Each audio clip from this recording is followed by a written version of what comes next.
The word icon comes from the Greek word ikon, which means image. In Christianity, an icon represents a specific type of image that reveals to us the reality of what Christians believe.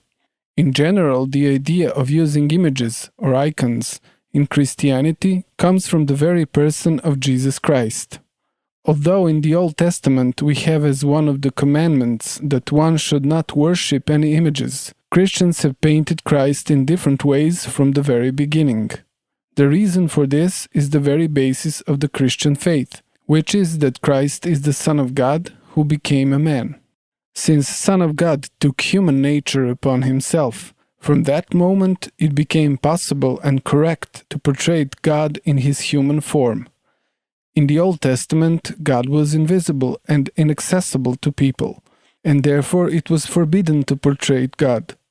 However, with the incarnation of Christ, God became a man, and that's why it is possible to paint him now.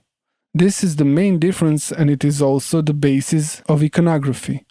When we venerate icons, we do not worship created nature, we do not worship wood and paint, but the person of the Son of God who is depicted on the icon. Therefore, the same thing happens in the veneration of icons as in the Christian understanding of God himself. The God in whom Christians believe is someone, not something, and that is why, when it comes to icons, a worship is directed towards someone, towards a person of the Son of God, who is on the icon, and not towards a thing, an icon made of wood and paint. So the icon is venerated, but the Son of God is worshipped. As for the icons of the Mother of God and saints, the same explanation applies here as for Christ, although it may seem strange at first glance. But with Christ's incarnation, God made himself available to people through his uncreated energies, or as it is said differently, through his grace. We represent that God's grace on icons, for example, through a halo that shows that God's light or energy, or as we said, grace. Saints are who they are precisely because of God's presence in them, which came about because of how they lived their lives. So showing the respect to the saints is showing an indirect respect to the very God who made them holy, who made them saints.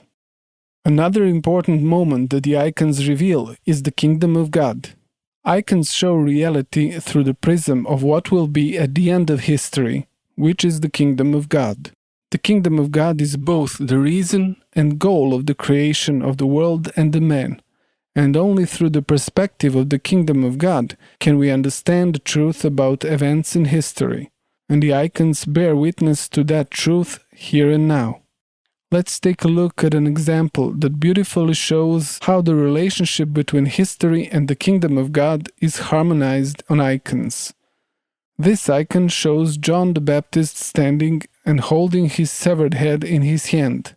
That depiction of the head he is holding is related to the historical event of his death, as he was killed by King Herod by beheading. However, he is also depicted as standing with his head on his shoulders, because this is a representation of what he will be like in eternity, in the kingdom of God, after Christ's second coming and the resurrection of the dead. So, viewed exclusively from a historical perspective, this icon doesn't make sense. But if we take into account the belief of Christians in the resurrection of the dead, which is the foundation of Christianity, then everything becomes clear in this representation. We have historical accuracy on the one hand, and on the other hand, the truth about the John the Baptist, which will be fully revealed when the kingdom of God occurs. Now let's say something about how light is used when painting icons, because the use of light is directly related to the very content of the Christian faith. Unlike with ordinary paintings, the light falls centrally on each character and each detail, and not from one angle, as in nature, where the sun illuminates only from one side, creating a combination of light and shadows. This creates the impression that this light does not come from the sun, that it's not some temporary light, but that the beings on the icon receive this light from God. And the way of painting an icon, where the characters are first painted dark, and then light is added to them, tells us that the saint who is on the icon was created from non-being, and that it is God's light that brings him into existence. In this sense, the icon doesn't respect the laws of nature as far as light is concerned, but emphasizes that the source of light and life is precisely God. The similar thing happens with the relations in space, where the relations in sizes are not always taken care of. Space does not separate the beings on the icon as it happens in nature, but unites them by showing everything on the same plane without losing the sense of space on it. That's why on icons we rarely see objects blocking each other, but rather they tend to be placed next to each other. On the subject of using light when painting icons, we can also use a counterexample. There are beings that are represented on icons as unenlightened, as in the case with demons. In contrast to the saints who participate in the light of God, the demons are depicted on the icon as beings who aspire to nothingness.